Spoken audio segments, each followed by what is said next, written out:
There are places on these moors that exist only on paper. Landmarks that once carried stories for centuries, but whose echoes are now fading.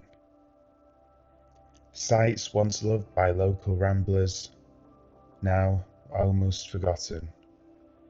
Not just off the beaten track, but beaten out of it. You won't find them online, and you won't find them in guidebooks.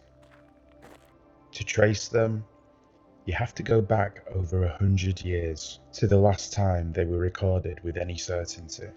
Places of folklore, of history, of legend, preserved almost by accident on our earliest maps.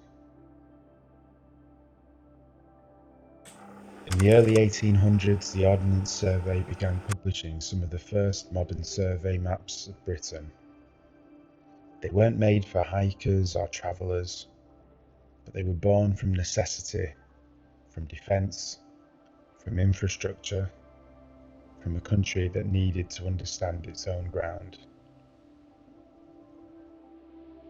Over the next 40 years, Britain was captured in extraordinary detail.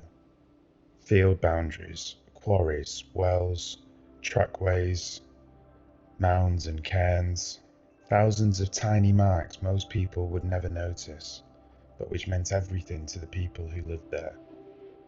And it makes you wonder, what if old maps hold clues to the past and can reveal secrets that modern maps have erased? Because when the first surveyors mapped the land, they relied on something we're losing each day: local knowledge. They walked, they measured, they listened. They spoke to farmers, shepherds, quarrymen, people whose families had known the land for generations. And when a place had a name, they wrote it down. That's why the early Ordnance Survey sheets just feel different. They're not just technical documents, but almost a fossil record of language. Names with older layers of meaning that hint at ritual, fear, or superstition.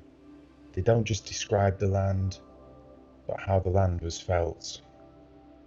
And here in Saddleworth, those names reveal a hidden landscape, one modern maps just can't show you.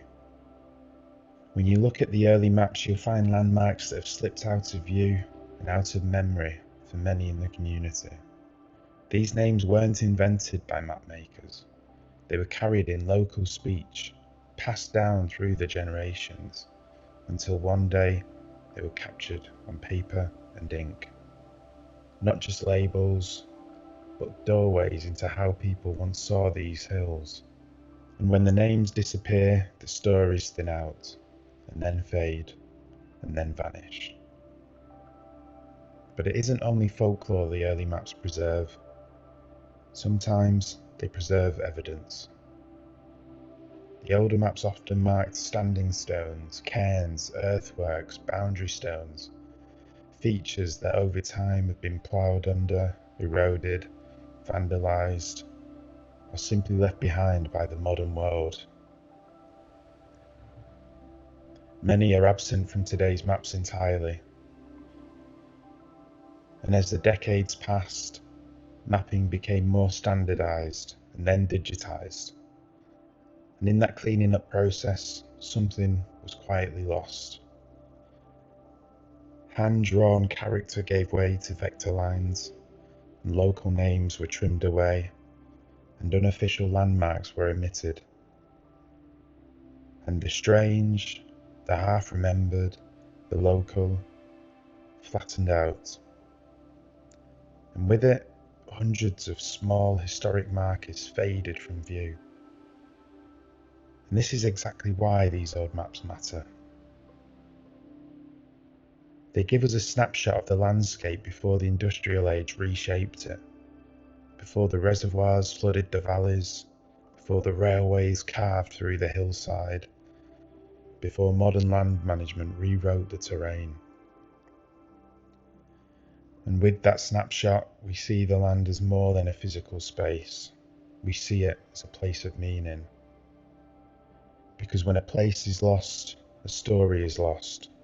And when stories are lost, memory goes with them. And when that memory is gone, the landscape starts to feel empty. Our early maps are some of the last records of a world that existed before modernity smoothed the edges away. Because if the land forgets, the map is sometimes the last thing that can remember.